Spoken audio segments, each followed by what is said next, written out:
Hey y'all, I'm Dani, and this is Heard. Hi guys, welcome back to Heard the Podcast. I am your wonderful host, Dani. You can find Heard on any podcast streaming platform. That's HER''D, anywhere, Spotify, Apple, Google, iHeart, all those streaming platforms. You can find us. We are also on YouTube, HER''D, the podcast. Make sure you guys like, subscribe, tell a friend, share, all those good things. We're growing the community, so keep on supporting. I really appreciate that. And where else, JRob?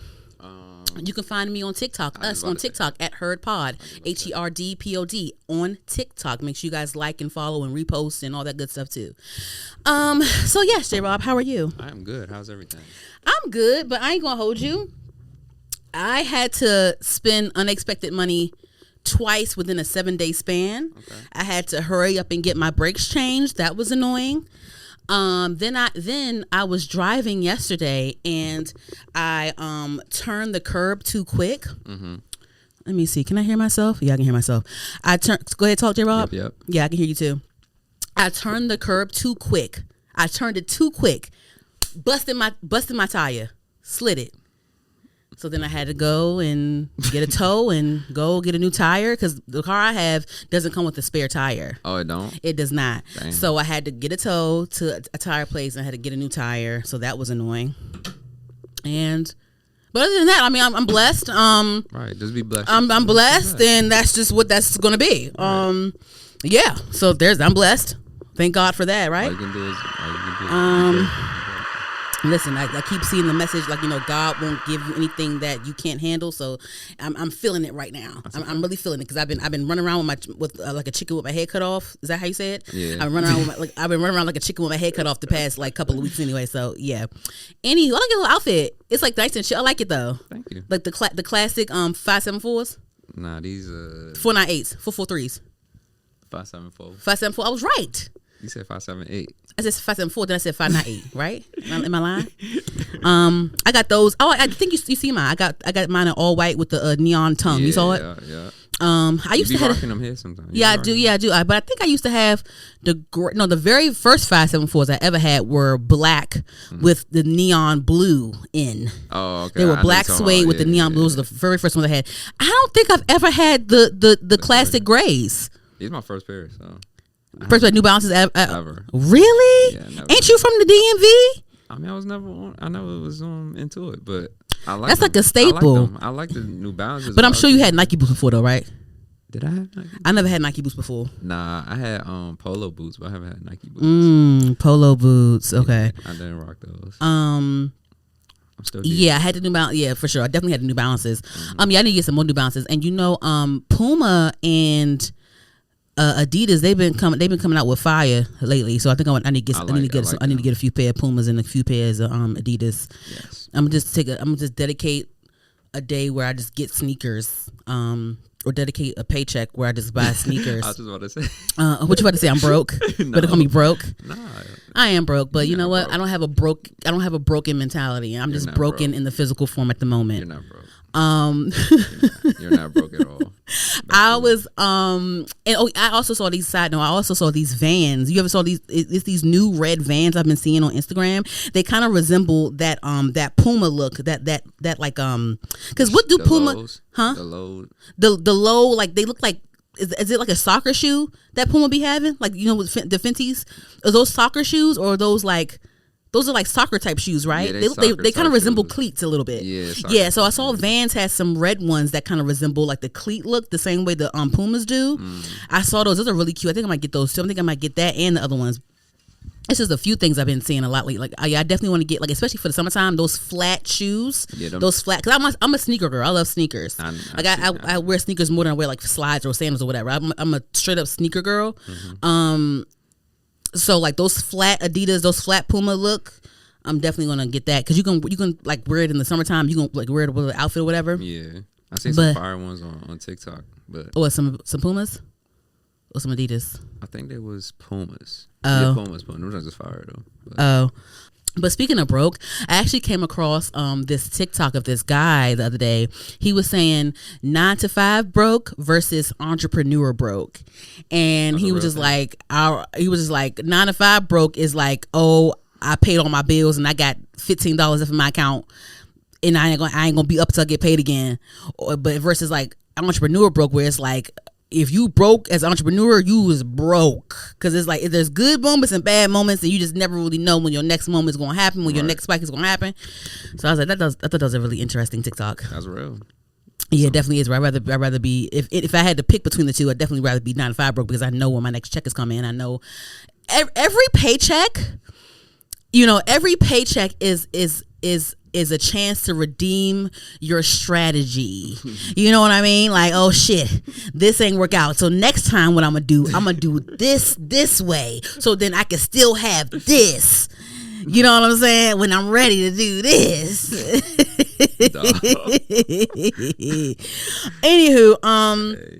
Anywho, yeah. So moving along, before we get to the meat of the show, I just want to shout out a couple of little quick random things that aren't quite the topics. But did you hear about Beyonce's choreographers being robbed in Atlanta? I guess they were in Atlanta and they parked the car. Mm-hmm. They parked the car in the parking garage, and I think they went inside of a store or something like that. When they got back, they saw that the car was broken into. The people went through their luggage, stole the computers, and full of Beyonce, unreleased Beyonce music, and unreleased set lists and all of that in Atlanta. Damn.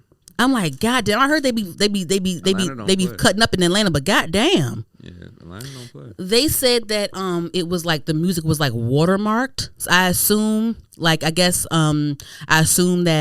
I don't know, whatever producer tag or whatever, I don't know. Was it a producer tag that stamped? They probably stamped it at certain times. All of that good stuff. Yeah, that's a real thing. Yeah, like tags and shit on it. Yeah, or like they like. Well, so how, if you had to watermark a song, like how would you watermark it? Like, because I feel like if you watermarked it, you should do more than just like shouting out the producer tag. It should be something else, right? Yeah, it might be like a sound effect or like just something to like something repeatedly. Mm-hmm. So you won't get like a clean loop or something. You know what I mean? Mm-hmm. Like, so you can't steal it. Yeah. Like this one part goes to like 2 bars, but it's a sound gonna come in like every 2 bars, like every 1 bar. Have you ever had to watermark a song for somebody?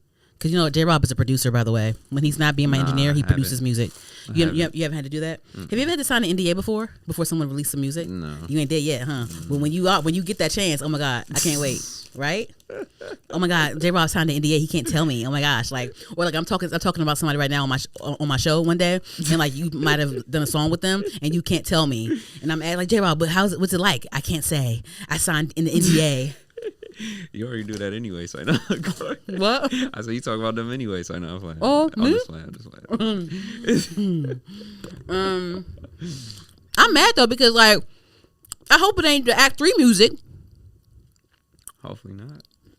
We're gonna see. Hey, she got plenty. I'm sure she gonna change. But if it was like unreleased music and like unreleased set list, that means if the choreographer had it, that means they were trying to put together something for us. Yes, that's what they were doing. Yeah. You feel me? Yeah. Don't leave it in the car though. But the thing is, like, it's like, damn, like and they left it in their luggage in the car. You gotta leave that in the I'm guessing that they just had gotten there for the show, because she did like 4 shows in Atlanta. Mm-hmm. So I don't know, but it's like there's still people. What else can you do? They got to run into the store real quick. But at least throw the laptop in a safe deposit box or something. Yeah, like go to the hotel first and then drop off your luggage, then go to the store. Then do that, yeah. I hope they didn't get fired. Don't leave it a chance. I hope they didn't get fired. I probably don't. You don't think so? I don't know. It's a mistake, That's costly though. It is. But then also, like, Beyonce's a multi-million-dollar household name, a household brand. So it's like, and we're all still human. So it's just like, I'm sure that they have insurances set in place with but damn, it was unreleased music and unreleased set lists and shit. Right. That means that it was some upcoming music that they were choreographing that we were gonna get. Yeah. That's Fuck. Part of the show that y'all paid for. I didn't get a chance to go to Cowboy Carter tour when I don't know why I did the sparkles, but that's only two the sounds I like on this thing. But yeah, I didn't get a chance to go because at first I was like, I'm not going because I gave Beyonce so much of my money this past Renaissance era. She'll be fine. But then like towards like when it was like a month or like 2 weeks before when she was supposed to be in DC, I said, oh shit, now I want to go. Fuck. So then I couldn't I kept trying to wait and look and see the prices and stuff. They fluctuated, but it was still crazy. And I was like, maybe I should try my luck trying to get a ticket the day of. But even the day of, the ticket prices weren't reasonable for me. And then also, they were selling, the obscure vision seats. And I don't want to fucking do that shit. I'd rather stay the fuck home and watch the concert on TikTok Live. You already explained that you don't sit there. Yeah, I don't do the, like, my whole thing was like the nosebleed. I'm not a nosebleed girl like that. Level 2 is then level 2 or that's my cap. That is my cap. I'm actually going to see Brandy and Monica in the nosebleeds with my friend. It's going to be all of us together. But I did that because like I want to go see Brandy and Monica, but then also it's for her birthday, and I was like I want to be with all them for her birthday. Like then I want all us to be together. Okay. So I won't do the thing where it's like, oh, I'll just sit by myself. Like I'm not gonna do that. It's Brandy and Monica. I'm excited, so it is what it is. I'm gonna just try it and see because they say that they don't mind the nosebleeds. They still have a good time. So I'm gonna try it out for Brandy and Monica. Yeah. And Kelly Rowland. I'm gonna try it out. I'm sure you have a good time. I'm gonna try it out. But with the Cowboy Carter seats, I saw TikToks where people got like obscure vision where they were sitting on the side, like almost the back of the stage, where like in the corner they can kind of see Beyonce on stage, but it's like a full wall in front of them. Right. And like they did have like TV screens for them to watch the show. Right. But I'm like, and they paid like the girl was like, oh, I paid $175 or whatever. I said, well, I'd rather just stay home though. Like they want to be in the building, but it's like I'd rather just stay home because you can't see it still. You're watching this. Yeah, you're in the building and you can hear, right? And you're breathing the same air, I guess, as Beyonce, but it's like you're on the side of the stage. I don't know. I would be, because the thing is, for me, I would be so pissed. I would be so pissed. I know. I would be so pissed if I'm sitting on the side of a wall and I'm watching the TV screen on the wall, and like if I look into a crack of the side, I see that she's on stage, but my full vision is against this wall right here, so I can't really see shit but this damn TV screen. Ooh, who calling you? Got like all the spam calls. Your baby mother? Oh, put it on airplane mode. I'm gonna silence it. Yeah. My BM. Somebody, his BM calling them on no call ID. Did you pay child support? All the time. So I'm with my kids. I take care of my kids. No. Anywho, moving along. Yeah, so I'm going to see Brandy and Monica. And then did you hear about, or did you see that like this CEO of this astronomy or astrology company or whatever was caught cheating with his like head of HR, and they both apparently are in marriages with other people. Look. And they got caught snuggling up at the Coldplay concert. Yeah. And then when the kiss cam was on them, they ducking, the CEO was ducking and running for cover, and the other girl was like, oh my God. Yep. Oh my gosh. Look. They said I don't know if this is true or not. And I didn't care to like look into it too much, but they said that the CEO or both of them were put on leave or something like that. I mean, it would be distracting for you to be there at work. Yeah. You're the CEO of the company and you're messing with the head of HR. And you all on the internet now. That's compromise. That's compromising, because now it's like if you had any HR complaints against the CEO or against the company, you know that it wasn't fair because she was bumping and grinding with the CEO, so she's gonna look out for the CEO and not you. Yeah. Damn. But I mean, these companies look out. The HR is meant for the company, not you. Right. Facts. Yeah. Facts. It's more so like I have a complaint, and if you don't fix this, I'ma sue you, type of thing. Yep. Damn. I feel bad because it's like, well, I don't feel bad because you shouldn't cheat on your spouse, but the fact that they got caught and it's become a national meme, like they're reenacting the meme on the news and everything. I'm like, damn. I seen too many funny joints. So. That's some crazy ass karma right there. That's some crazy ass karma right there. That's embarrassing as all hell. A viral cheating scandal and they're making fun of your affair is crazy. If I was their wife, if that was their spouse, I would be pissed. I'm getting divorced right away. They said one of them was married to a divorce lawyer. I'm like, okay, they're taking everything. They're taking everything. Why would you cheat on your divorce lawyer spouse? That's crazy. It's kind of wicked. It's wicked out here. Like, you know what's coming, right? You know what's gonna come, right? Like anyway. That's wicked. And then before I can't open the show. I can't open the topics up without saying rest in peace to Malcolm Jamal Warner. Yeah, rest in peace. Oh my God. That was random. They said that he drowned? Yeah. Did they say anything further? They said allegedly drowned. Let me go on TMZ real quick. Let me just do a TMZ. You know, TMZ be having everything. Mm-hmm. Let me just check because I saw it on the way up here. Or I think I saw it before I left the house. I know I saw it though. But that is really sad. Well, you know, of course, Malcolm Jamal Warner is famous for his role as Theo on the Cosby Show. I definitely watched his sitcom with Eddie Griffin back in the day. What was it called again? I think it was called Eddie and Malcolm and Eddie. Yeah. Malcolm and Eddie. Yeah. Damn, it was a UPN. Yeah, UPN. When UPN was they had everything. Everything, yeah, and they called it you know what UPN stand for, right? What? They would say that UPN stand for you pick a nigga. Oh yeah. Because it had all them black shows. Because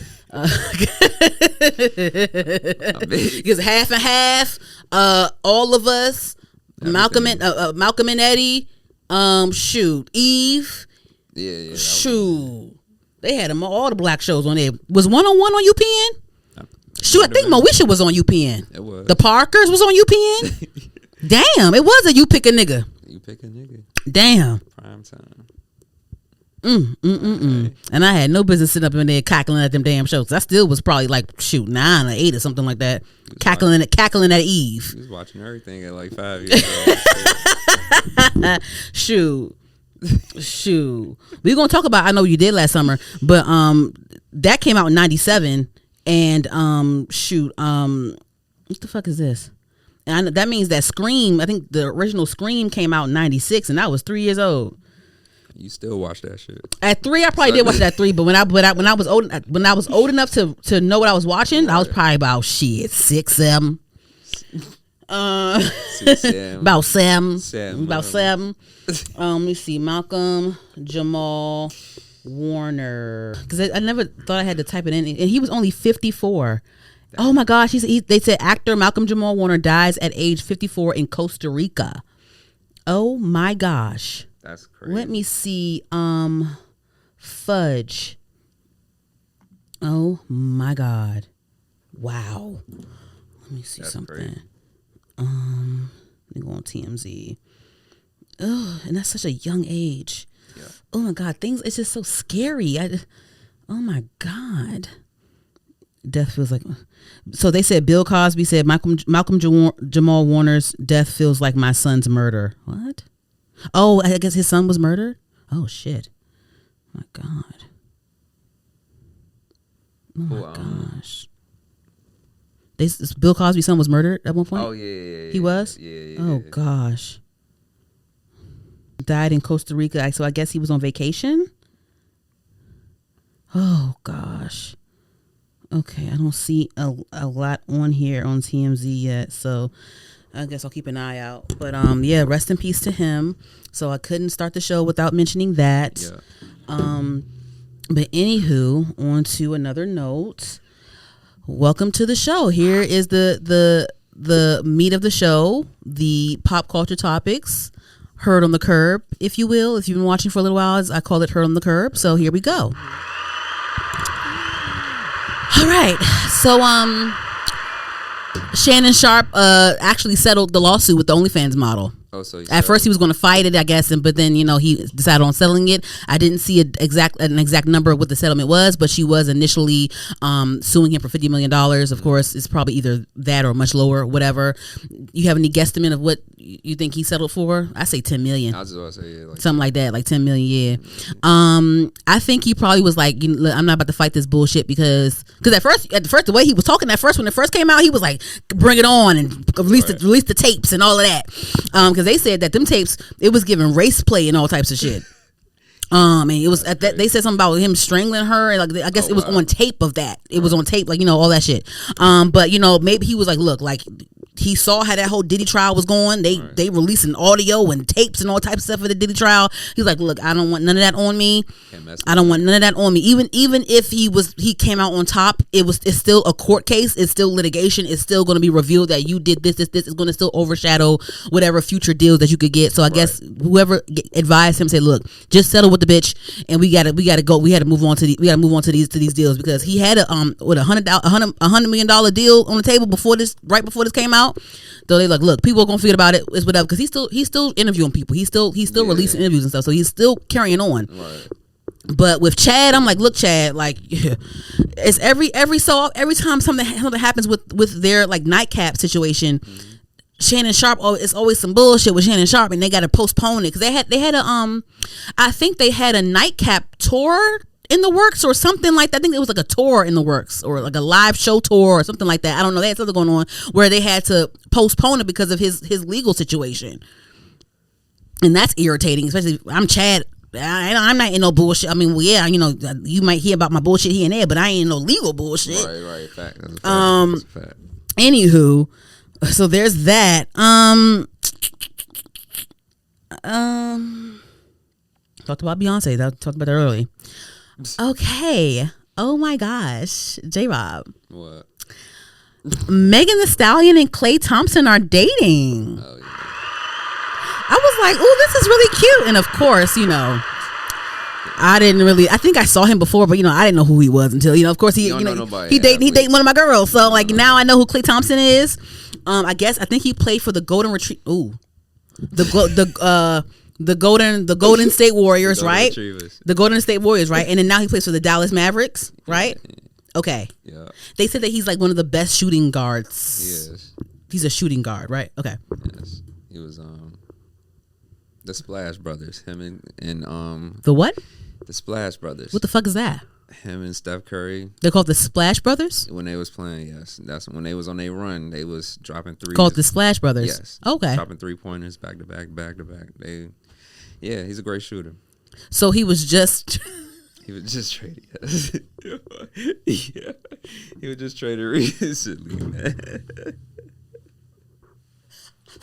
I did not know this man before. I know. You don't know nobody's voice. Oh my God. I'm surprised you know Steph Curry. Stop playing with me. Shoot my shot, Stephen Curry. That's the song. You ain't know. I know Steph Curry. Stop it. He still play with Golden State Warriors, right? Yes, okay. They hold on to his ass. They like, you ain't going nowhere, nigga. You gonna stay right the fuck here with your light skinned ass. All his kids look just like him. It's like, whoa. Like, it's like, Aisha, girl, you just the vessel sister. Because they all got his face. All of his kids have his exact face. Nah, facts, they don't look like their mama at all. Facts. That's who. So the Dallas Mavericks is a good team too, right? Or no? I haven't checked in a minute. Wait, so what position does Steph Curry play? No, he's a guard. He's a guard. So there's more than one shooting guard on the team? Point guard and shooting guard. So what was Klay Thompson's position? Might have been one or the two. I don't know if they swapped. I don't know. He might have played forward. I gotta check because I don't know. I just know he can shoot. I just know he's a shooter. So he definitely shot his shot at Megan Thee Stallion. Yeah. Man. So listen, Linda. Hold on, listen, Linda. So listen, Klay Alexander Thompson. Small forward. Okay. What the fuck is a small forward? The 3. The 3-point shooter? No, the 3. It's 5 positions. The 3-point line. 1, 2, 3, 4, 5. Huh? It's 3 positions. No, okay. 5 positions. Okay. You got the point guard. You got the shooting guard. The power forward. No, small forward, power forward, and center. So what's a small forward? He's closer to the basket? Nah, he's like. How can I explain a good small forward? They're like they could play the bucket. They can play down low and then they can shoot as well. It's like versatile. They're like kind of versatility with the position. Is Stephen Curry? Stephen Curry. Is Steph Curry biracial? He got 2 black parents, right? Or both his parents is mixed. I think. Damn, he might be mixed. I think his mama either white or light skinned. Hold on, let me make sure. Steph Curry. I don't know if do we have both black parents or let me just see something.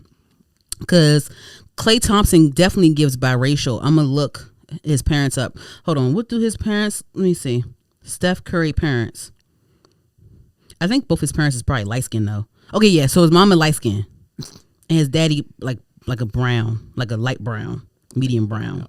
Okay, so he got 2 black parents though. The mama probably mixed. Yeah, okay. So let me see. Let me see Klay Thompson's parents real quick. Let me just see something. He gives I think he's half white though. Parents. Half white. Black daddy. Okay. Okay. Yes, he has a white mom and a black dad. Okay, that's cool. That's cool. Okay. No, definitely. Okay. She said that's cool. And I'm not making like a NBA joke where they say the NBA stands for National Biracial Athlete whatever association. That's what they say. I guess now. Because it was that one. I think it was like. I guess it was one year. It was like a draft. It was like one year there was a draft announcement, and they were showing all the drafts of the NBA, and everybody had a white mama and a black daddy. Like all the boys had white mamas and black daddies. White mamas, black daddy, and they called it the National Biracial Association. Oh, wow. Okay, so yes, Klay Thompson is dating our girl Megan Thee Stallion. I think that is so cute. And you know what? It was like a, and the launch was like, it was a soft breadcrumb, then it was a hard launch. I think it was a medium launch because Klay posted her with her back turned, but we all know how Megan's back looks. Like, what the fuck? But then, and then she was, I guess they were in the Bahamas, I guess, or whatever, and like she took her Bahama bikini picture, and he was off in the corner on one of the beach chairs. Is that Klay Thompson? Oh shit, are they together? Oh wow, they're together. And they stepped out. They made their red carpet debut at Megan's foundation. I believe it's called the Pete and Thomas Foundation. The name of her foundation is a tribute to her late mother and father. Let me see. I think it's called the Pete and Thomas Foundation. It says, founded by Megan Thee Stallion, the Pete and Thomas Foundation provides resources for women, children, senior citizens, and underserved communities. So that there's her advocacy right there, and her. Do you call that advocacy or philanthropy? Is that philanthropy as well, or? Yeah, philanthropy. Yes. So there's that. We love a good cause. And I love the way he talks about her. Like, I love the way he talks. And the thing is, like, I don't even know. I was just so shocked. 'Cause I was like, wasn't she with Torrey Craig? Because who was he again? He plays basketball too, right? Damn, I forgot. I feel like maybe like 5 episodes ago I mentioned him and I mentioned Torrey Craig and Megan Thee Stallion, but then now this episode I'm listening to Klay Thompson and Megan Thee Stallion. So because I could have swore she was on like a birthday trip, because her birthday's in March. She's an Aquarius, I think. So her birthday's in March, and I could have swore I saw her on vacation with Torrey Craig back in March. Possibly. But then now in July we're seeing her and Klay Thompson. So again, April, May, June. So in them 3 months he must have fucked up real bad. And then Klay was already right. Klay Thompson was probably already eyeballing her. Yeah, probably was already eyeballing her. And my whole thing is like, was there like a breakup announcement, a Torrey Craig breakup announcement? Because like, how would he know that they broke up? Or maybe they met, because he plays for the Dallas Mavericks, but she's from Houston. But does she live in Houston? I don't know. Maybe they met at an event, and maybe he asked if they maybe their people hooked them up behind the scenes. Maybe, I don't know. Slid in DMs, somebody. I don't know. Maybe I'm trying to figure out what happened with her and Torrey Craig. Like, was it some baby mama drama? Maybe it was some baby mama drama that she was like, oh no, I'm not dealing with this. I don't think Klay Thompson has any kids. I don't think he has any kids. It says he doesn't have any kids, but then he has a nice dating history. I heard that he used to date Coco Jones. Yeah. Because at first, like, I was like, ooh, like, how's that going to work? Like, Megan dating basketball players, because they have to play each other at some point. And then I saw that he was messing with Coco Jones at one point. And I said, okay, well, he messed with somebody in the music industry too. So I mean, hey, I mean, he can't really fault her because like, nigga, you messed with one of my peers. I could have did a song with her. Now it's gonna be awkward now. But speaking of Coco Jones, sidebar, she's engaged now to another athlete. Hold on, you know I don't know. I was like, you know I don't know. Hold on, she is engaged to Cleveland Cavaliers, Donovan Mitchell. Yeah. They're engaged now, so clap it up for Coco Jones. They were making jokes about how Sierra and Russell Wilson were probably behind that one, but I don't know because doesn't Russell play football? But you know the friend group is small. You know. Okay. Never know. I don't know, but that'd be nice. I want Megan to, the way that Klay was talking about Megan, I'm like, girl, this might be your husband. It's something about Klay, because I don't know him. It's something about Klay, like from the clips that I saw, once I'm getting to know him now. Because I have access to him. I'm getting to know Klay Thompson now. And just the way he just carries himself, his stature and the way he talks, and just like, everything about Klay Thompson screams husband. It just screams husband, and just like he gives noble, and you know, honestly, like at this point, you know, just with her career and just the obstacles that Megan Thee Stallion has been through, you know, whoever she's with, they have to have a thick skin. They have to be 10 toes for her straight off the bat right away. That's because true. you know you're gonna get some bullshit when you pop out with Megan Thee Stallion. You know it's gonna be haters and it's gonna be all these things. And as a man, you just gotta be ready to go up for Megan Thee Stallion because you're with her now. Mm-hmm. And you know a lot of things are all out there now, so there's no secrets. I know when she was with Partisan, a lot of the stuff came out with how she used to be sexually active with like different rappers, and you know I guess she lied about who she slept with to party, and he had to find out through the internet, and that kind of was a thing. But now all these things are out, and you know that she is all out on the table now, and she's still you know finding you know candidates. Life partner candidates. She's still finding men. She's still getting into relationships with these high profile men, which is great. Like I love that for her. But I did find it kind of funny, or I found it kind of interesting that the pop out happened right after the lawsuit from her photographer was announced. Because at first, you know, her photographer, I believe his name is Emilio. He's suing her for let me see, what is he suing her for? I guess let me see Megan.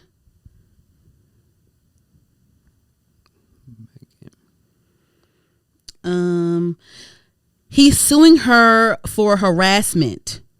I believe sexual harassment. One of his, you know, he claimed in the lawsuit that she had sex in a truck with a woman in front of him, and you know, he felt like he at some point she fat shamed him at some point, and he felt like at another point he felt like, you know, his hours were being cut back until like he basically was phased out of being her cameraman. And then he also mentioned that he's been blackballed in the industry, and he's suing her for that. But you know, I guess behind the scenes, Roc Nation was trying to get it dismissed. It was announced that the courts will proceed with the suit. And then right when that was announced, I don't know if it was the same day or the day after, she popped out with Klay Thompson. It was the Klay Thompson rumors. Oh. So I'm not saying that it's a fake relationship.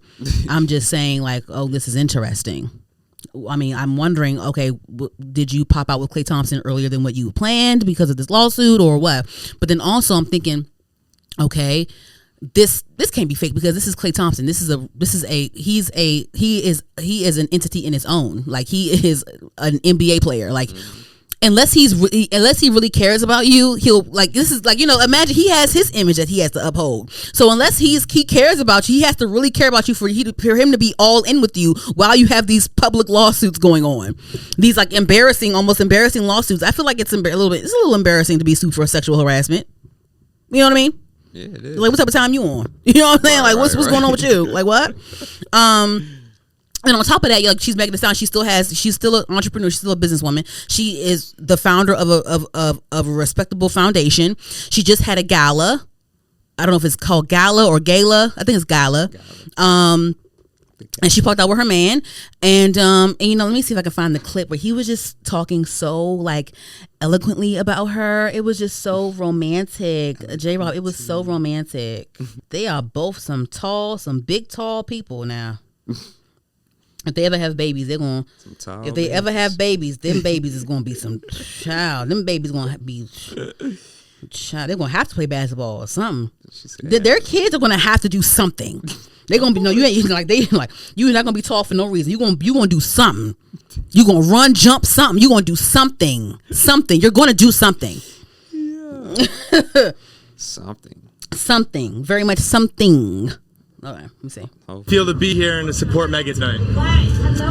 Well, it feels incredible because Megan's such a special person and she inspires so many around the world. I've seen it firsthand, and this is just another incredible feat of hers to be able to give back, create a foundation, and raise a ton of money for those in need. And I'm honored to be here by her side. I know I would have loved to meet Holly and Joe. I know both of them would be so proud of their only daughter, just because of what not only she's been able to accomplish, what she's also going to continue to do.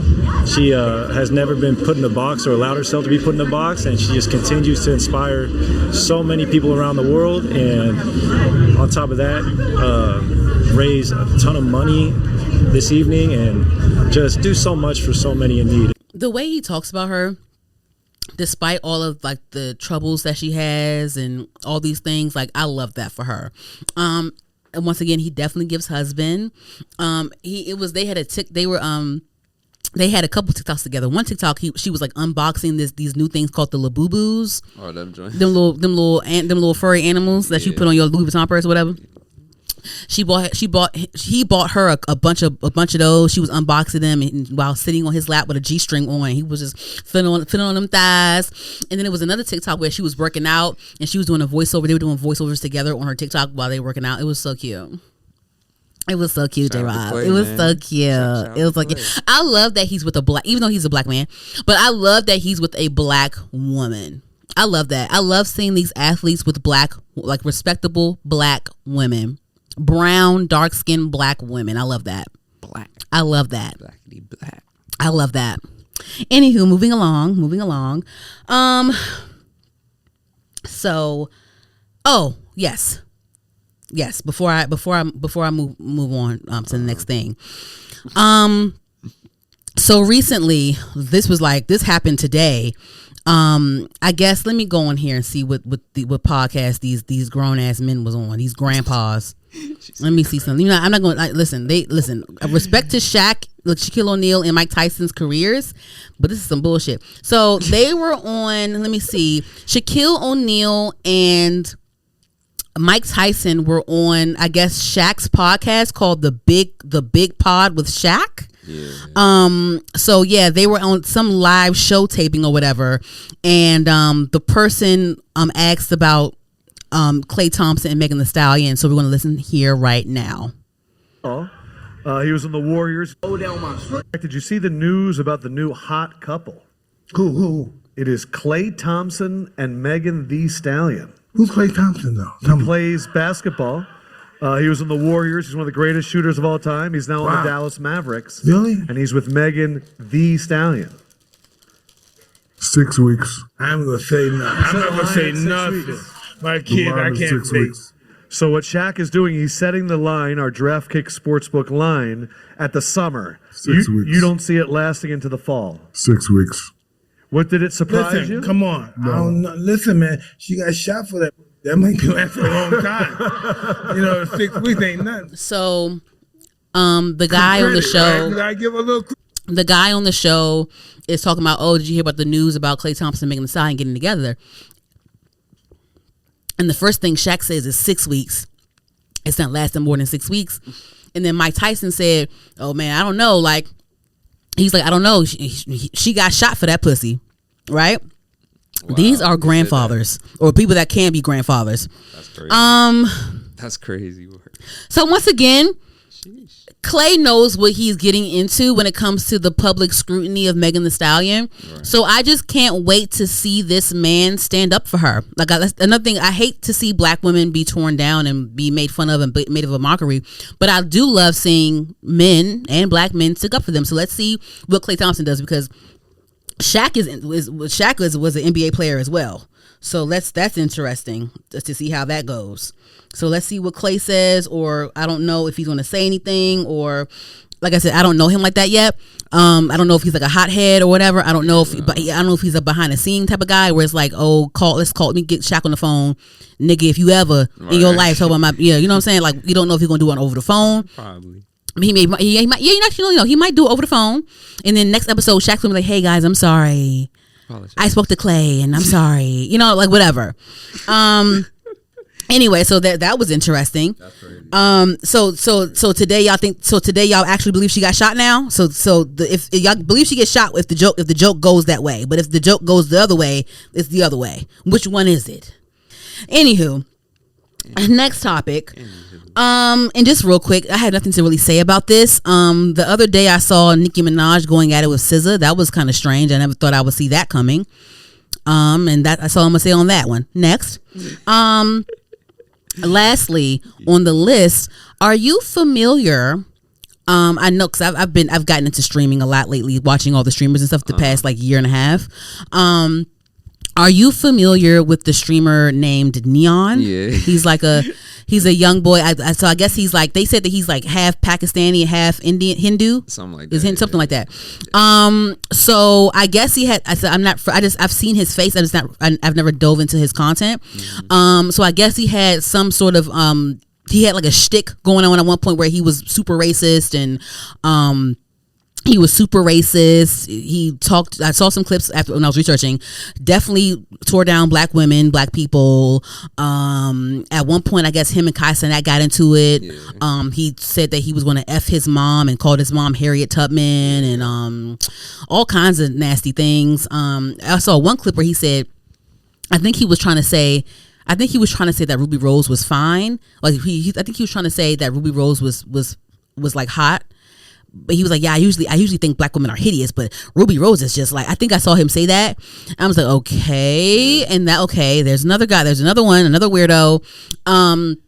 So I guess he was mainly on Kick while he was doing these things. And to my understanding, the streaming platform Kick is where, you know, they don't have the same restraints or the same rules as Twitch does. You can just say whatever on Kick and not be booted off. Like, you know, with Twitch, they'll ban you if you do something crazy, like say something crazy, do a slur or do something on stream that's crazy. But with Kick, they're a little bit more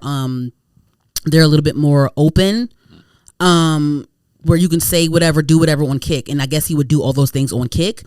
So now I believe he's trying to transition to Twitch, and he did like a whole Twitch announcement. He like filmed a whole like trailer of him transitioning over to Twitch, and now I think he's on some type of press run, some type of damage control press run, I guess, to clean up his image.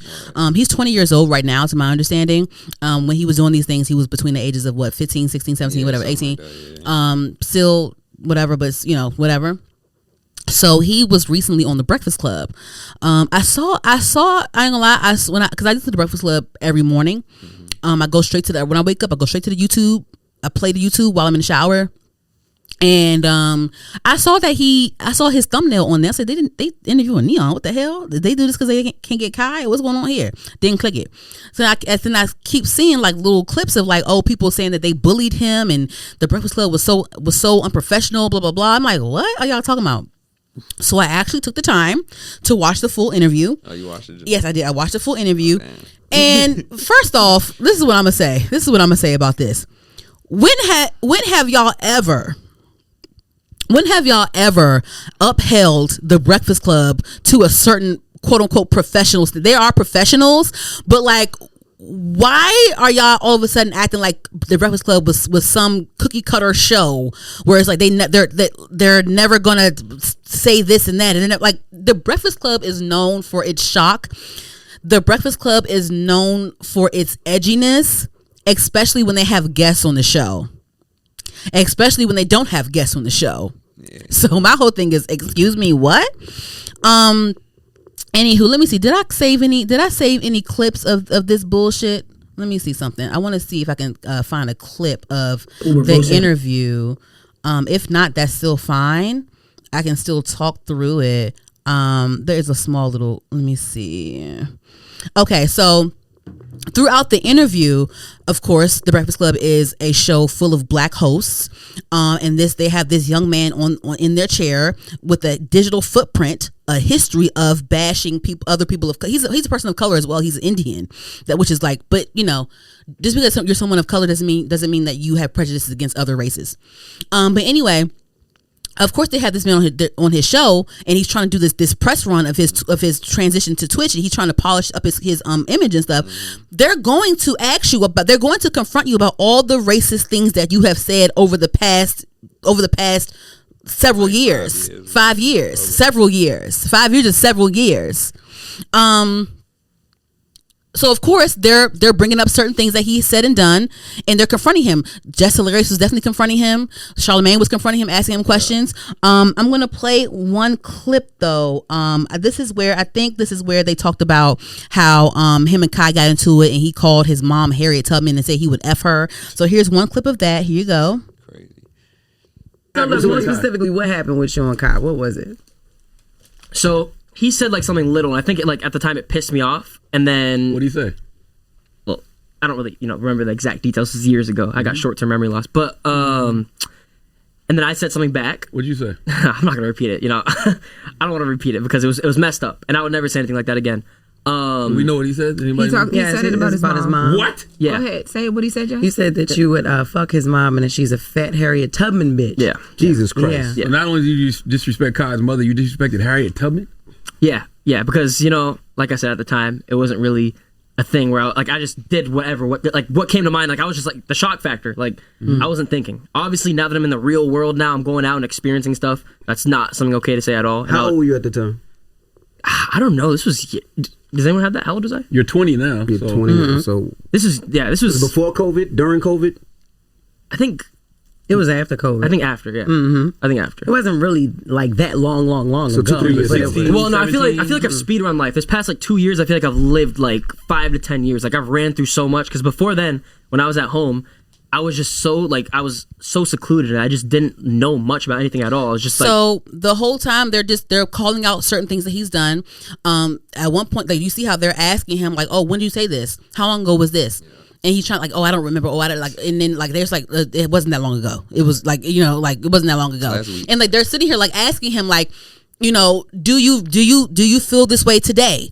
Why'd you do that then? Or do you really feel like you were wrong? Like, is this real? Like, you're on this whole press tour, this whole damage control press tour, if you will, in my opinion. Here's another clip of Jess Hilarious talking to him. Let me see. Well, you don't none to really believe you when you build your whole I understand platform on being a liar. Of course, and no one has to believe me. At the end of the day, if you don't want to believe me, you don't have to believe me. But if you actually sit down and watch my streams and understand the growth, then you see it. And if you don't, it's fuck you. It's like at the end of the day, I'm not here to prove anything to people. I can do it the best I can. People could judge me. I don't care. One of the biggest. Wait, let's get to the chat because Adin Ross, there's a comment pinned in here. He just commented and said, Neon, I promise you they trying to belittle you and disrespect you. You shitting on all of them. They are weird as fuck. Fuck them. Talking about who?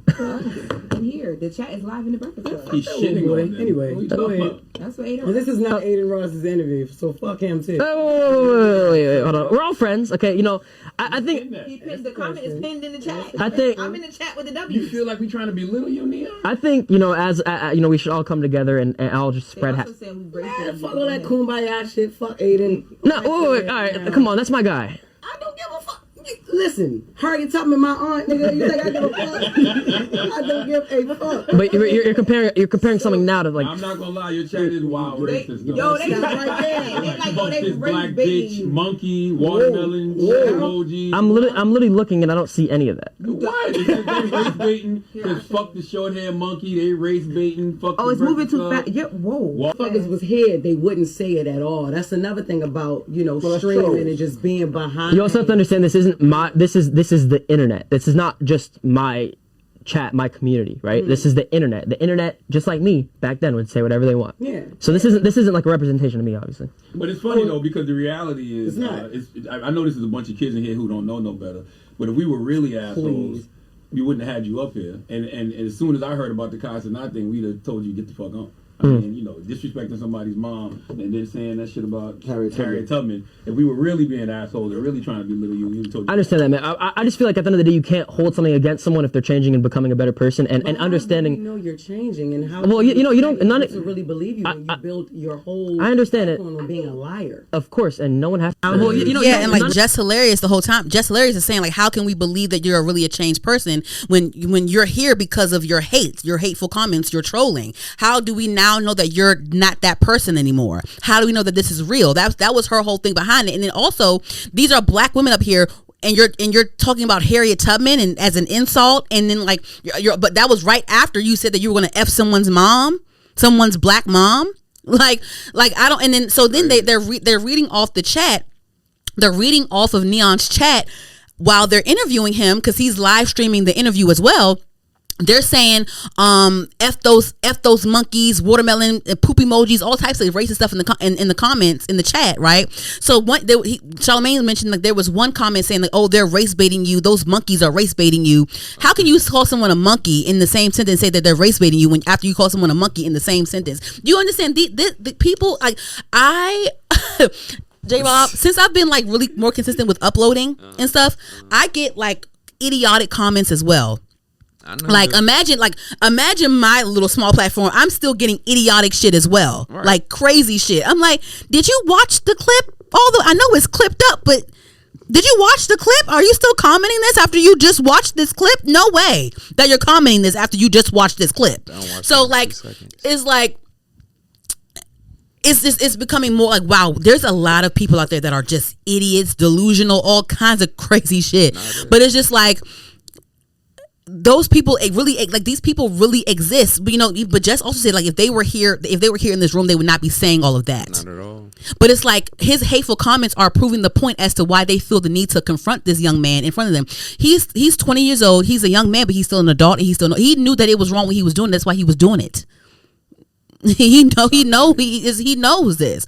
And you said the word shock value, right? Say it again. Shock value. Yeah. Put the mic up. Oh, shock value. So JRob just said shock value, and at one point in the interview, Charlamagne talked about how remember when Charlamagne back years ago he was a demon. Mm-hmm. Charlamagne used to be a demon back in the day. He was the shock jock of the Breakfast Club. I feel like Charlamagne definitely even in his like shock jock era, like he definitely elevated the platform, but. He was a demon back in the day. He even said, like, I understand because I was a shock jock back in the day. Like, I understand that. You know what I'm saying? I understand you're trying to elevate because I was like that back in the day. So, like, I get it. Like that was me. This was me. Charlamagne wasn't doing that crazy stuff. Like Charlamagne was more so trolling your career and trolling your talent and like that. Right. He wasn't doing no troll shit on some racial stuff like that. So Neon's still worse because at one point Neon was like, thank you, bro. Like no, he was like, no, I'm doing this for me, not for you. Like I'm just saying, like I was the shock jock and no, I get I'm letting you like we're holding you accountable. But we still want to talk it through with you because you still want to have these honest interviews. At one point. I don't believe him and Kai are cool. But there was a clip where Kai was addressing some things, and so one of the things that he addressed was Neon on the Breakfast Club. He briefly mentioned saying like, I don't really speak on Neon because of the past. I don't speak on him too much because I guess he doesn't like speaking on him too much because of what he said about his mom. Right. But he did say that, the Breakfast Club they were kind of chewing him up. They could have been they could have been a little bit more professional. I'm just like these kids nowadays. I'm like y'all have not seen the Breakfast Club. Yeah, y'all don't know the Breakfast Club. The Breakfast Club is one of the edgiest radio shows. Like, This is a radio talk, an unfiltered radio talk show. Like when it's just like y'all don't know what y'all are talking about. Y'all just don't. Imagine saying Wendy Williams' show was unprofessional. That was her whole shtick. Like you know what you had to get when you watch Wendy Williams. Facts. That's a fact. what do you want? Like it's like why do you expect them to be nice and kind and coddle this little racist Indian boy? No. You're on my black ass platform. Even Charlamagne said, "You lucky." Like if we were assholes, we would have told you to get gone after I heard what you said about Cenat's mom. But no, we want you on here to discuss, to talk about, to redeem yourself, because that's words are hurtful. Words are very harmful. I don't care what you say. Words are very harmful. And then Adin Ross, dumbass, he's like, no, fuck them, whatever. It's like, you don't really, that's what I'm saying. Like, that's why I love what they did. They held him accountable and they were asking the questions. Just Hilarious was asking the questions, because how do we know that this is genuine? How do we know that this is genuine? Because look at your fucking chat. Yeah. Look at your chat and look at who you hang around. Adin Ross is in the chat saying, fuck them. Like, they're literally, like, it's valid that they're asking you these questions. It's valid that they're confronting you about your racial remarks on this black show. It's all valid. So why do people want him to be coddled on The Breakfast Club?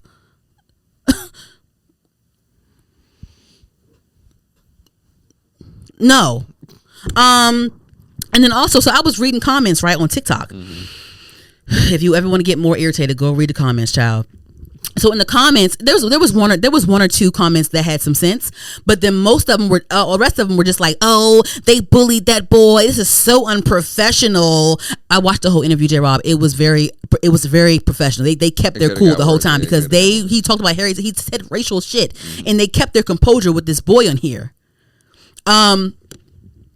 There were comments saying like, "Oh, Charlamagne doesn't do that to the rappers that kill people on the show, and he doesn't do that. He didn't do that to Birdman, and he didn't do that so and so." First of all, the reason that Birdman was pissed was because of what Charlamagne was saying about him. All true.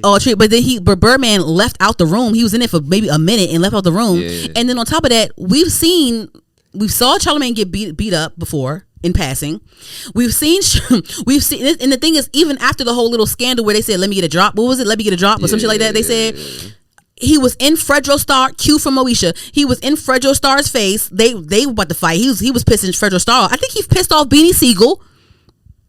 I bet you Beanie Siegel squeezed him up a couple motherfuckers, didn't he? I'm sure. He probably had Beanie Siegel. He was pissing off Beanie Siegel.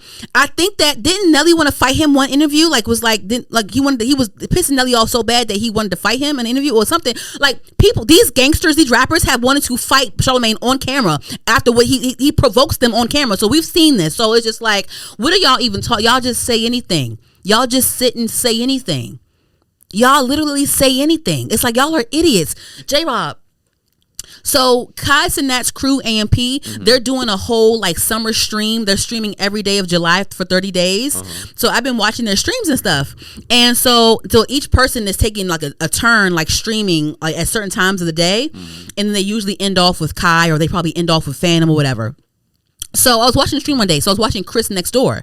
He's a part of AMP with Kai and Phantom and Duke and all them, right?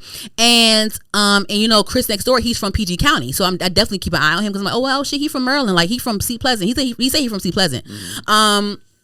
So I said, oh, bet. Like, I try to keep an eye on him and stuff. Like, see what he's doing. I love that he's from Maryland. He really reps PG County. I love seeing PG County on the map. I love that, right? Sure.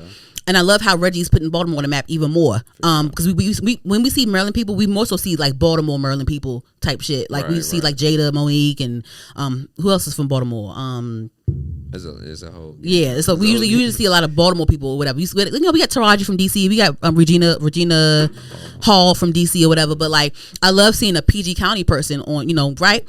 So he was on stream with Duke. They went to some because they're all in Texas right. They're all in San Antonio right now. They rented out Tony Parker's mansion, and they're all in San Antonio, Texas right now.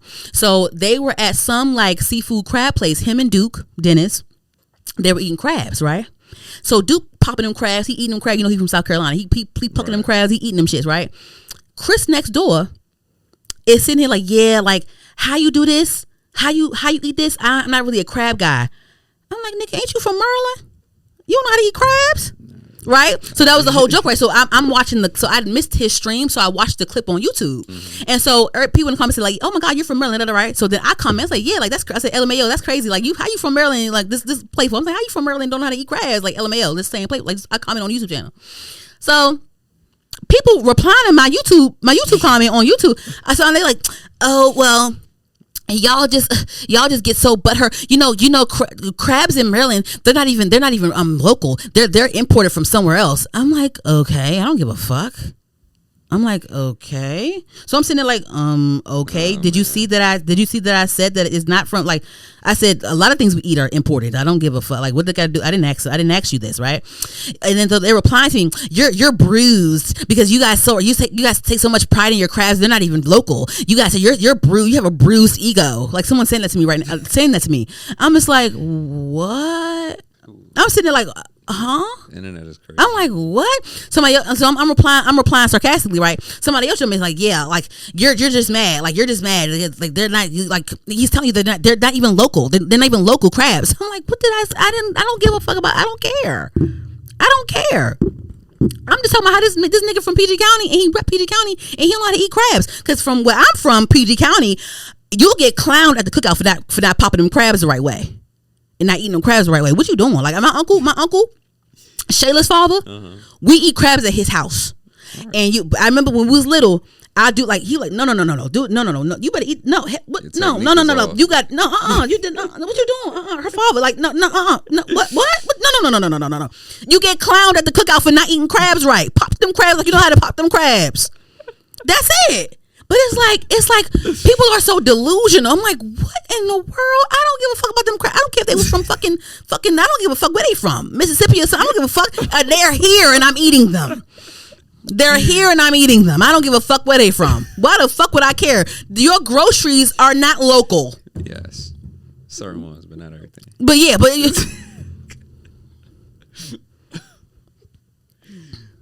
I'm just.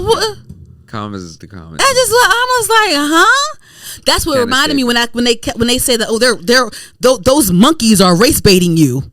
How can you say that? How can you say you just called me a monkey? You're race baiting yourself. Like it's just like what? Oh, man. So anywho, so there. So I'm moving on. So Kai actually had to address some things. Again, he addressed briefly the Neon thing. I saw a few clips of Kai Cenat. They saying, "Oh, Kai defended Neon," and I looked through because, like, you know, on TikTok they have like a little header that says, "Oh, Kai defends Neon" or whatever, right? And then people are making videos saying like, "Oh my God, why would Kai defend Neon? Kai Cenat is a coon because he defended Neon after he called his mom Harriet Tubman and said he would F her." So I'm looking through to try to find and see clips of like, did Kai defend Neon? I saw that clip where he talked about Neon for 2 seconds and he didn't defend him. He said, like, I don't speak on him because of what he said about my mama, but they were kind of professional on Breakfast Club a little bit. But anyway, but he said that was a dumb thing to say, but it's like, I don't think he defended. Is that a defensive thing to say? I don't think so. No, right? All he said was but like Tyson, he's 23 years old, so he don't know the Breakfast Club like we do. So it's like that was this little thing that he said. Right. But like he wasn't defending him. From the look of it, I think he don't fuck with him still. Probably. I'm right. Sure he don't. Right. So he's keeping it cute for the camera.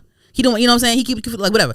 But anyway, so at some point, I guess there was a little thing where I guess the people noticed that Adin Ross and Kai weren't seen together very often.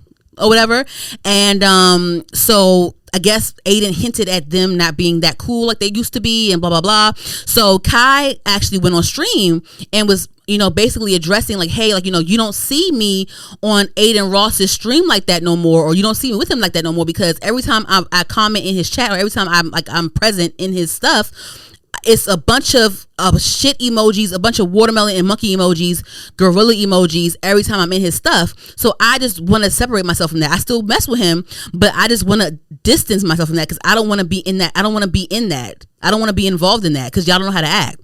So he talks about that a little bit on the stream, and so I guess they have a thing where, like, you know, these streamers they react to they, you know, you can be the streamer and the streamer can come in and they can do a split screen. They can react on your stream, right? So Adin is reacting to Kai's stream, talking about him and stuff. And what I don't like, right? And I don't think all white people are like this, but there's some white people that I just don't think they're genuine, especially when it comes to being around people of color. With Adin, I think that he's one of those people that they're not, like, he'll be nice to you, he'll do nice things for you, but it's like, what's your motive? That's how I feel. Like, I don't feel like he's very genuine, because when Kai was on there and said like, hey, like every time I'm in your stream, I always see a bunch of watermelons and monkeys. I want to keep a distance because like it's hurting me. No.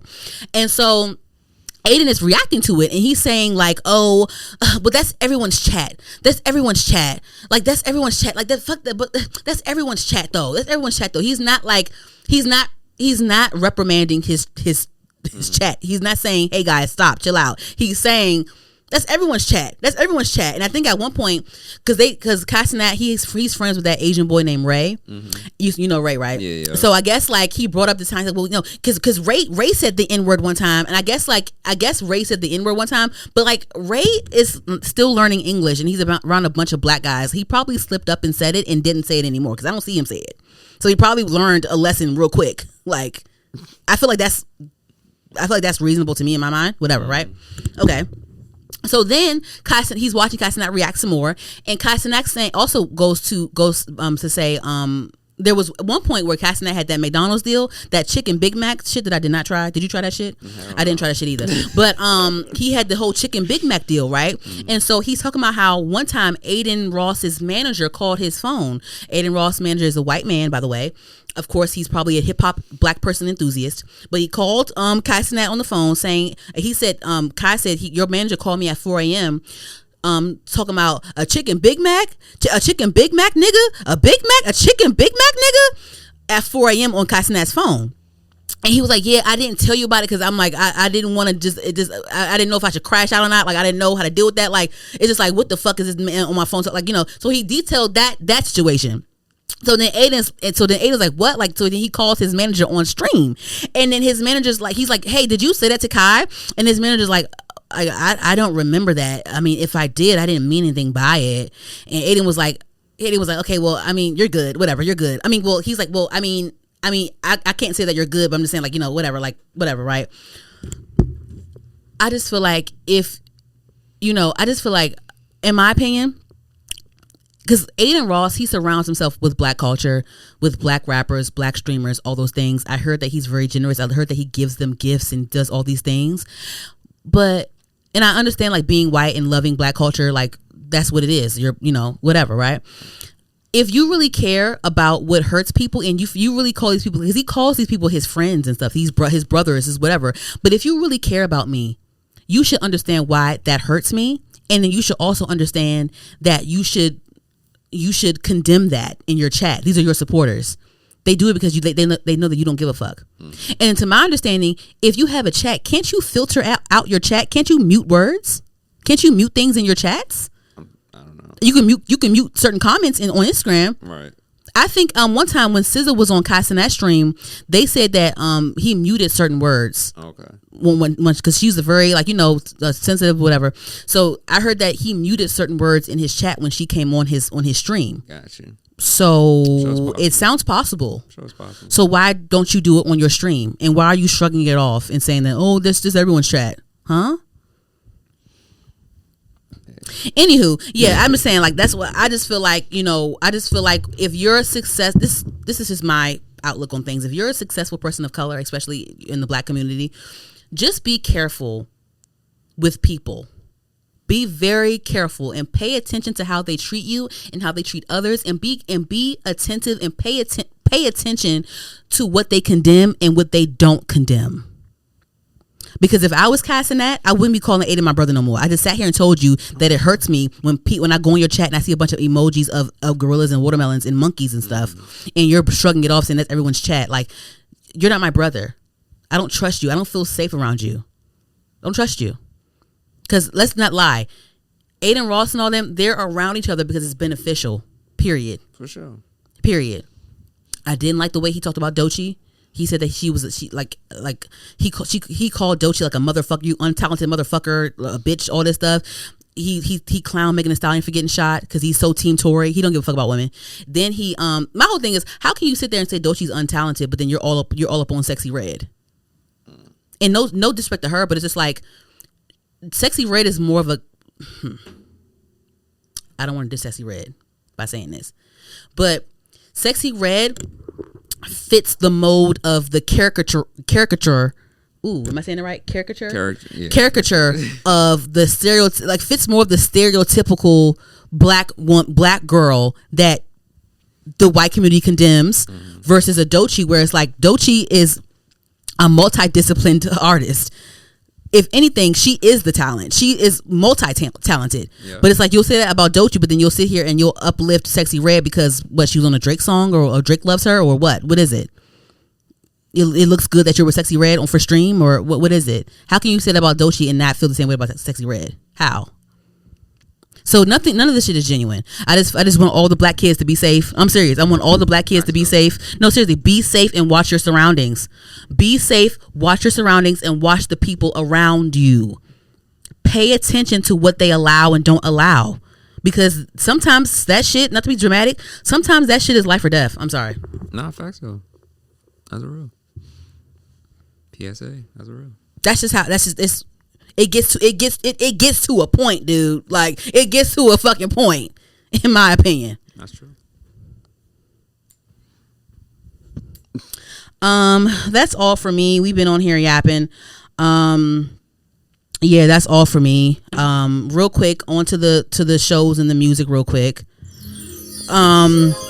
There's been a few projects that dropped within the last couple of weeks. There was Jackboys, the Travis Scott compilation project. Sheck West on there, Don Toliver, MM3. He had some NBA YoungBoy on there. He had a Glorilla feature on there. I love that Shine song. So he had a bunch of people on there. That's his compilation album of his label, right? Jackboys, or I think it's it's his his compilation album Jackboys 2. And Justin Bieber dropped his album called Swag. He dropped it as a surprise. The rollout definitely gave Mr. Morale and the Big Steppers the imagery. I think her name is Renelle, or is it Raynell or Renelle? I think she's like a creative director. I saw that her name was stamped on here somewhere. I don't know if she was the conceptual behind it, the creative direction behind it. I follow her on Instagram. She's pretty dope. I think she's like friends with Solange, and like I think she's in a relationship with A$AP Ferg. But yeah, the rollout definitely gave like Mr. Morale and the Big Steppers, like, because he had Haley on there with his baby and stuff like that. The album was pretty solid. There was a Sexy Red feature on there, and I wish he would have had SZA on there instead of Sexy Red, or someone else to sing with him. And the Clipse dropped their project. Everywhere. They're everywhere, yeah, right? They also did Tiny Desk too. Everywhere. They did a press run. Their album is number 4 on Billboard 200 albums charts, and they sold 118K first week. That's pretty good.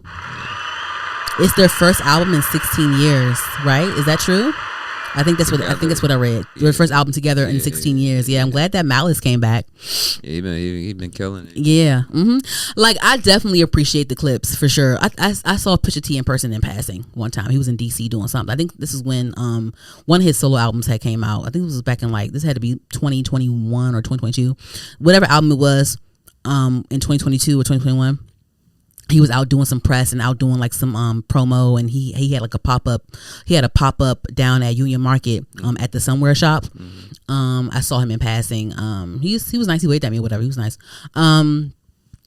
But yeah, I listened to the whole thing, and like I appreciate the artistry. Like, I'm not playing Clipse in my rotation every single. I'll play like grinding, when I keep in the line, and the casket drops and like all that stuff. I'll do that in my rotation or whatever. Like this one I haven't put in my rotation yet. But I listened to the whole thing, and I appreciate these grown men. They still got it. They're still the top rappers. They still rap circles around these new guys. Pusha T still popping his shit. And he not afraid to do it. He's still very entertaining. And then also Tyler the Creator just dropped his album today. Today's Monday. He just dropped his album today called Don't Touch the Glass. I listened to it on the way here. It's definitely a fun. Tyler is very talented. You know that you're going to get an amazing production. Sure. He wanted to be about just being free and dancing. And, he has a lot of like upbeat tempo stuff on here. He paid homage to a lot of I feel like he paid homage to LL Cool J back in the day on his cover art at least. I love the album. I'm gonna play it again on my way back home. It's just like a 28-minute project. He tweeted that don't expect this to be this like he was just like, look, like this is just a collection of songs, y'all. This is not no super conceptual album. It's just a collection of songs. Like I'm like, oh, this is giving mixtape. What's going on? But it's a 28-minute project, and it still feels like a solid body of work. It doesn't feel like a bunch of stuff put together. It feels like he has a couple of songs that flow into each other the way I like it. I love a good flow in, good cohesive transition. I enjoyed it. I love the tempo. I love the experience. He has a Knuck If You Buck sample in there. I'm like, okay, oh shit. I enjoy it. This album or this project definitely makes you want to dance, get up and, be expressive, be physically expressive. I don't know, throw your shoulder out, throw your body against the wall. I don't know. He did a listening party where he didn't allow phones and he just wanted people to be on there and just dance. That's good. Be there and just dance and have a good time. So he definitely wants you to dance and feel on this album, or this project or whatever. I don't know if this is considered his album. I don't know, whatever, but I enjoyed it. I'm listening to it again. I'm not sure if I'm not sure if I'll pick certain things and put in my rotation, but I mean, sometimes it's okay just to go to albums and listen to the albums cover to cover without having to, put it on your daily driving. I don't know, whatever. Yeah, you can just appreciate the body of work for what it is. Yes. Anywho, moving along. Real quick, I don't have any TV shows to discuss yet because none of my shows are out yet. I mean, the only show I think I'm waiting on is Euphoria, and that don't come out till next year. Power is done. BMF is taking a little break. P Valley isn't out yet. That's annoying. So I'm still waiting for my shows, but I did go see I Know What You Did last summer. I saw that the other day, and okay, so I didn't hate it, right? I didn't hate it. I didn't hate it. I do have some concerns. I do, because this is my own thing, and this is a spoiler alert. Spoiler alert. So I was pissed, right? I was pissed that they made Freddie Prinze Jr. the killer on this one, because I'm like, I just feel like them making him the killer, it kind of tarnishes my experience with the two original films. I don't know, because it's just like, now it's like when I go back to watch the original film, I know that at some point later down the line, and years later, he's gonna be the one killing people. I don't know. That ruined it for me. I don't know. It just ruined it for me. I didn't like that. I don't hate the casting. I am becoming a fan of Tyreek Withers, the guy I told you about, the actor. Mm-hmm. I am becoming a really big fan with him. I love how he can, like, even though, like, he's definitely, have you seen him? He's definitely white. He's biracial. He's definitely white passing though. Like, it depends on how he wears his hair. Like like if he wears his hair, like, like if it's grown out a little bit and it's straight, like, you can walk past him and not think a thing. You have to sit and, like, turn to him and talk to him for a couple of seconds. Like, okay, wait, hold on. You got something going on. Oh, okay. Like, but in passing it's like, okay, white guy, whatever. You know what I mean? Right. But like he played the jock role, like that, how it was in the original. Mm-hmm. I love how they gave him a black mom. The black mom had a bleach blonde wig on, but the black mom and the white dad or whatever, he was like the spoiled rich kid or whatever. The dad like was like basically owned the whole freaking city and whatever. So I loved his role. I love how they casted him. That was cool. The casting didn't piss me off, and I do enjoy. I love how they put they put like podcasting into, like, because the new media now is podcasting, whatever. I love how they put like a podcaster, like someone that wanted to break the story and someone wanted to like research, and they had a girl on, like, it was basically giving, like, they had their own Gail Weathers on here on this one. Okay. And I really loved that. I really loved how they had their own version of Gail Weathers on there. I'm just annoyed that they killed her off, because it seems like from the ending, it seems like they're going to have another sequel come out. I hate how they killed her off, because they could have elevated her role in the sequel or in the next reboot. They killed her off, and that pissed me off.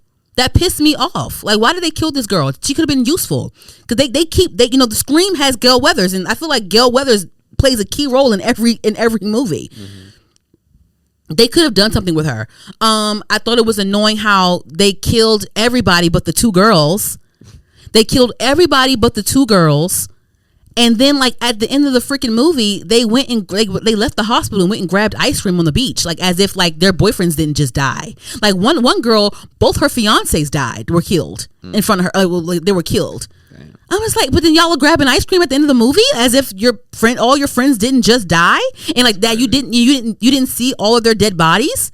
And there was one scene where Tariq Withers and his father, they both were killed, right? And then after they were killed, they all found out that they were dead the next day, and their bodies were hung up as like fish. Oh, wow. Their bodies were pent up as fish. They were just hanging fish basically. Mm-hmm. But then in the movie, you're grabbing ice cream. Like last night, your ex-fiance was killed and hung up and strung up like a dead fish, ready to be fried up. And then you're grabbing ice cream at the end of the movie. It's just I don't understand. I didn't like that. I just feel like this movie, you know, I don't know. I know it has to be up with the times and stuff, but like it just felt a little bit too. The death scenes were great. I love the killing scenes. Those were great. The chase scenes were great. I love that. That was great. And I love the killer revealing and popping up and leaving. I love that. But I just feel like the dialogue was kind of to me, and I feel like it was a little bit too quirky, and like it gave kind of goofy at some moments. I don't know, and I don't remember the original being that way. Even though I was a young, I was born in the '90s, but I was a young girl watching these things. But I don't know, because I feel like even with the Scream remakes, it wasn't corny. They kept up with the times, but it wasn't too quirky. It wasn't trying too hard. Like the Scream franchise, they have comedic moments, but it didn't give super goofy. I feel like this remake of I Know What You Did Last Summer, I feel like some of it was like too much of a goofy undertone to me. Of course they had Jennifer Love Hewitt in there. Of course they had Freddie Prinze Jr. in there, like, you know, he was the killer. But like that was cool, right? Whatever. So then at the end of the movie, mind you, when this whole movie was announced to come out, people campaigned for like they better have Brandy in this. They better have Brandy in this. So they didn't have Brandy in the movie.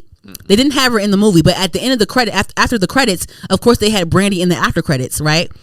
And they alluded to like it being a sequel to the reboot. I was like, so they figured this out last minute.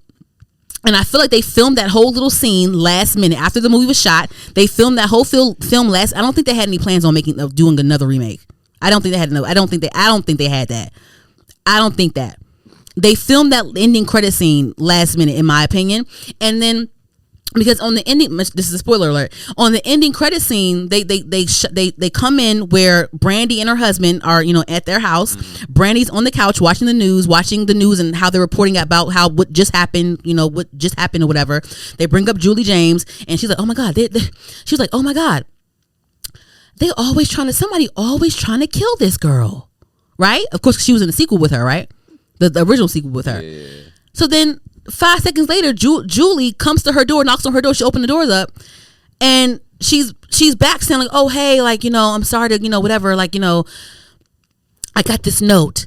And then Brandy's like, "Let's whoop some ass." I'm like, bitch, you just said somebody trying to kill. So you're like, what black woman would ever risk? Like, no black woman is going to do that. See, now with the original sequel, Brandy didn't know what she was getting herself into. Right. You telling me that grown ass Brandy in 2025 is willingly going to put her life at risk for this girl that she was college roommates with? No. And the reason that the people are trying to kill this girl, it has nothing to do with her, and she's going to insert herself in this as a grown ass black woman? No. So I just feel like kind of crazy. I just feel like I don't know if it's like am I mad at the writing or am I mad at the choices, or I don't know what's going on. I don't know why I'm mad. I gave it a 7 out of 10, but now that I think about it, I'm bumping it down to a 6.5 because I don't know. It was probably the writing and the screen. Because y'all stuck Brandy in this, and I remember Brandy saying when people were like, "Oh my God, I hope Brandy's in this." And Brandy even said like, "Oh my God, I hope I'm in it too." So she wasn't a part of it, and they decided last minute after production was done, wrapped up. Let's film a quick little scene and tease the next movie. It's crazy because they probably weren't even sure how this was going to do. I don't fucking know. I'm just surprised that they took this long to even do this because every other franchise there's like 25 different Halloween versions. There's like 20 different Halloween sequels. There's like 8 Scream movies. Like, you know what I'm saying? So I'm surprised they even took this long doing another movie or whatever. But they did do a third one that was straight to DVD. That shit was trash. They do not acknowledge that third straight to DVD. I'll always know what you did last summer. That bullshit. Like, hopefully I think it was terrible. Yeah. It was terrible. It was straight to DVD. I don't think it came in theaters. I think it was like that bad. I think I had a DVD too. I never watched it again. But they don't even acknowledge that one no more. But yeah, I just feel like they could have in the killer, the reason behind the killing, the reason behind the hookmen, the fishermen, they could have done better with that writing. They could have done better with that writing, in my opinion. Those are my thoughts on that. But anywho, that's it for me. You have anything you wanted to mention before we head out? No. All right. Well, thanks for listening to. Huh? I said coming soon though. What you got? Wait, what you doing on? I just gotta go watch it. I haven't even watched Love Island yet. I don't think I'm gonna do it no more because it's just too much. I've been seeing so much feedback, and I'm like, do I even want to get myself into this? Probably not. I don't think I want to. Anywho, yeah. So that's all for me. Thank you again for watching the wonderful Heard the Podcast. Again, we are on all podcast streaming platforms. We are on TikTok at HeardPod, HERDPOD. We're on YouTube, HER''D, the podcast. Make sure you guys like, comment, subscribe on there. And I'm going to keep them coming. Thank you. Peace out. Bye. Keep them coming, shawty.